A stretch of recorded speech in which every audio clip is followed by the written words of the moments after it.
Bonjour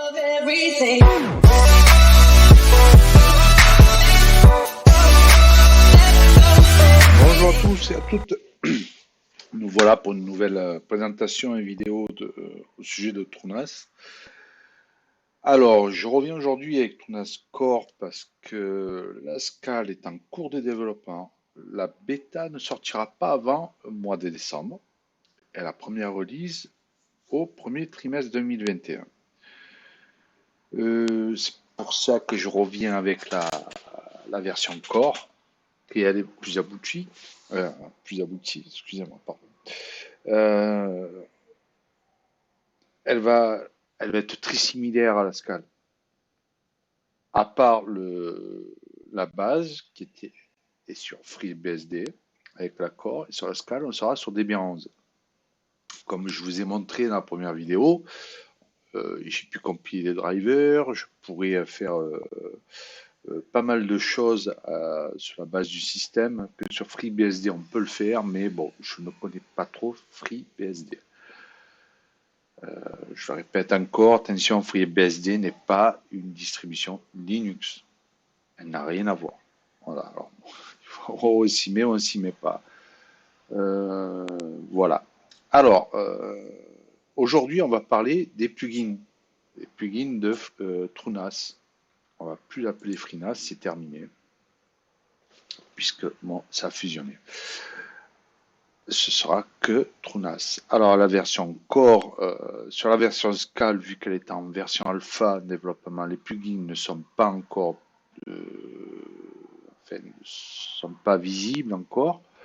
Mais bon, ça ne serait tardé. J'espère qu'au mois de décembre, la version bêta commencera à les exploiter.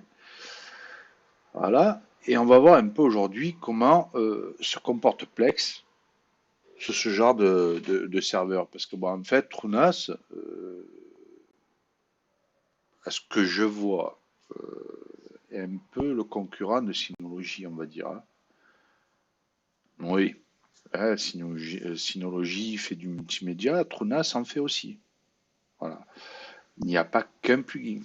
Là, par exemple, sur les dépôts de Xsystem, nous avons Tarsnap. Tarsnap, c'est un backup. Sauvegarde pour OS X, c'est une sauvegarde Unix, c'est pour macOS et pour Linux. Je pense pas pour Windows, oui, la fenêtre. Excusez-moi, j'arrive pas avec ce truc. Voilà, bon, les versions de Xsystem, bon, on n'en a pas des masses, hein, on a Plex Media Server en version stable et Plex Media Server en version bêta. Nextcloud, bon, iconique, je crois que c'est un montage multimédia et photo 3D, il me semble, mais bon, à confirmer. Ensuite, nous avons les plugins Community. Alors, par contre, il y en a un peu plus. Hein, alors, je ne les connais pas tous. Bon, vous connaissez tous le célèbre Ambi-Serveur, Ambi-Client. Qu'est-ce qu'il y a d'autre? BinDNS. Ouais, bon, ça on connaît. Backup PC. Oui aussi. ESP Home, je pense que c'est un peu comme Kodi. Enfin voilà, bon, il y en a pas mal, c'est à explorer, c'est pas mal. I2P, on ne le présente plus. Channel EVR aussi, c'est un serveur qui marche avec HDRM Run. Donc, qui dit qu'il marche sur HDRM Run, c'est-à-dire sur une IP, on peut rentrer. Enfin, vous comprenez ce que je veux dire. C'est pas mal. Voilà. Bon, aujourd'hui, on va parler de Plex. Voilà. Alors, Plex, j'ai installé la version bêta. Je pense qu'elle est démarrée. Oui, elle est démarrée. Hop, on va dessus. On va voir un peu ce que ça donne. D'abord, on va regarder au repos. Voilà. Je visionnerai les ressources que ça prend. Alors, oui, le CPU, j'ai pas grand-chose. Pardon. Ouais, bon, allez. On va voir ce que ça dit.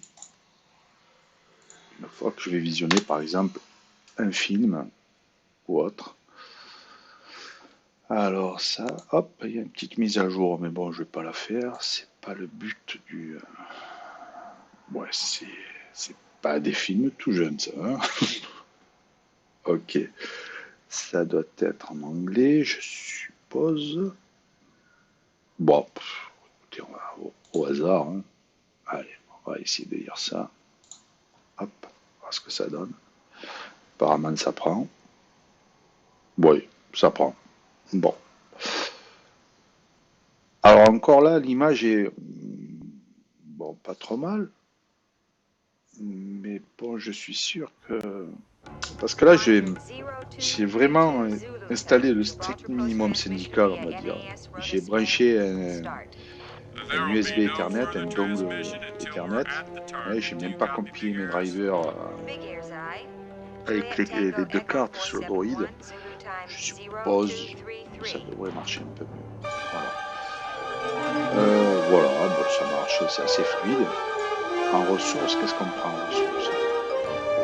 On prend très peu encore, hein. Voilà. Hein. Bon, après, je suis pas un expert de PX, hein. Je connais pas exactement le Joe, English, hein, oui. Je suis pas compté là-dessus.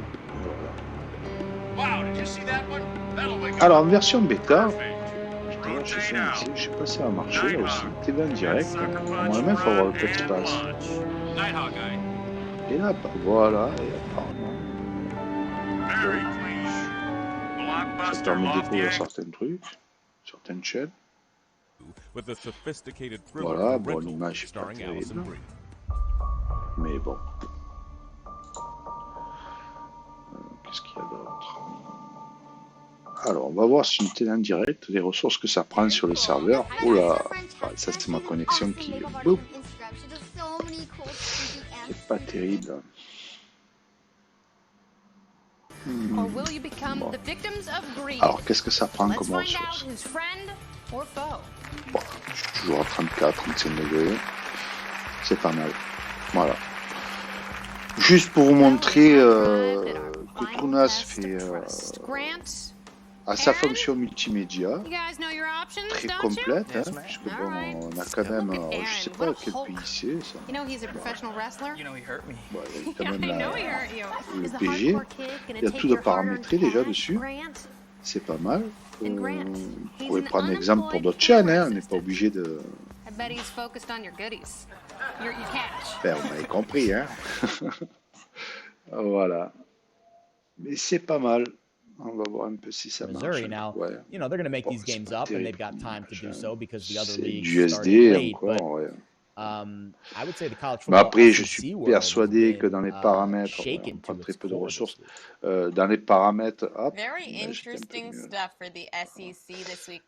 les paramètres de Plèche, je suis persuadé qu'on peut améliorer ça. Enfin, les spécialistes, il y en a pas mal sur le site qui vont. Hop, là, ça a coupé. Voilà. Enfin, tout ça pour montrer que Trunas fait serveur NAS, d'accord, mais peut très bien faire serveur multimédia aussi. Voilà. On verra par la suite la gestion des containers de Docker et surtout de Kubernetes. Pas Kubernetes comme j'ai mentionné dans la première vidéo, parce que c'est pas Kubernetes, c'est Kubernetes que l'on prononce. C'est le fameux gestionnaire de containers de chez Google. Voilà.